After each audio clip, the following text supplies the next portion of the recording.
When she talks about parenting, Sarah MacLaughlin likes to say, progress, not perfection.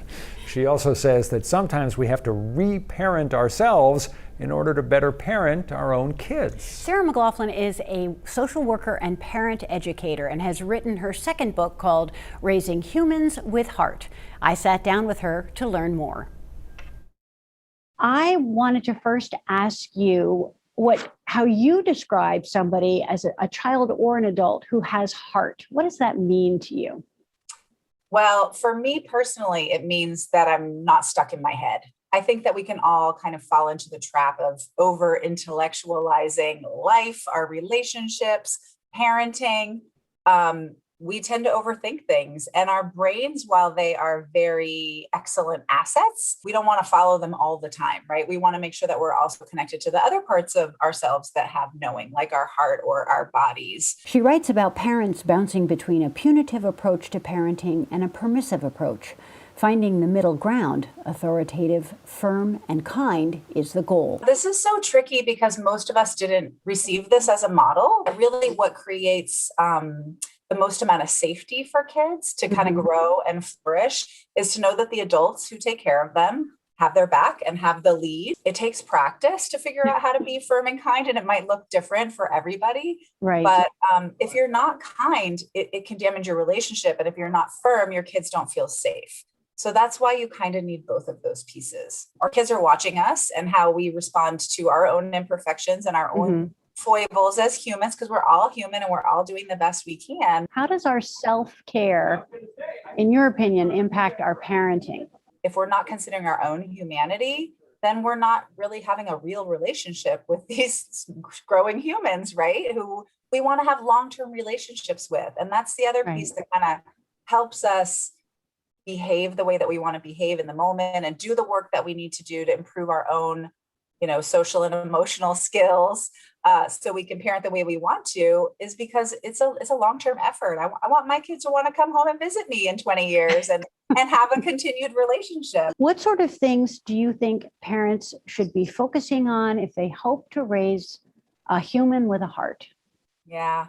Well, interestingly, my answer to that is to know a little bit about the brain, because our brains are sort of filtering our experiences, including our emotional experiences. And we do have a connection through the vagus nerve between our guts and our heart, our central part of our body, and our brains. There's connection there. And that, being attuned to that connection and being aware of it and understanding why kids behave the way that they do. MacLaughlin points out that children's brains are simply undeveloped, not yet able to reason or figure out the consequence of their actions.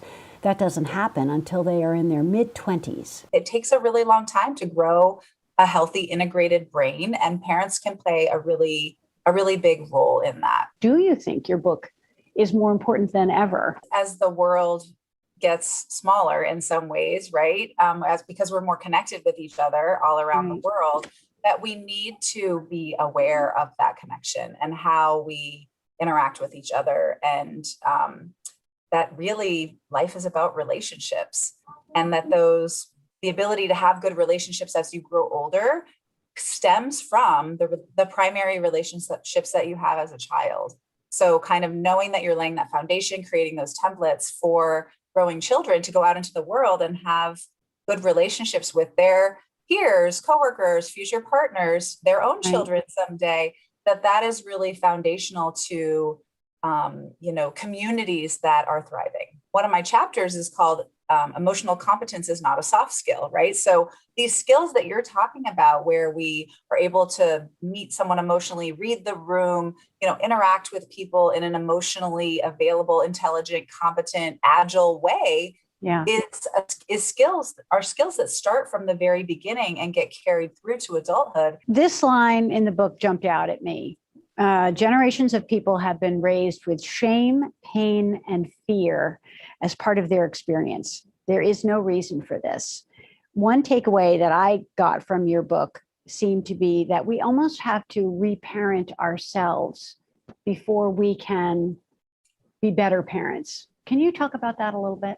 It's true that a lot of those tactics were considered quick ways, and they might even still be quick ways, but they come with a cost, and they wire a brain in a certain fashion that, you know, if fear is being used to modify behavior, then the brain is wired towards fear instead of towards love and connection. I talk about the manual that we all kind of arrive at parenting with, which is how we were parented, right? Because we're logging all of that when we're growing up and then examining it, right? Like reparenting, rewiring your brain, re-editing your own personal manual, being able to be responsive to the child that you have. Their temperament may be different, their personality may be different. I mean, and so being able to kind of unpack all of that is a job that I think is a worthwhile job for parents to do. Again, the book is Raising Humans with Heart, and we'll include information in the 207 section of our website and mobile app about where you can find the book and about an upcoming book launch later on this month.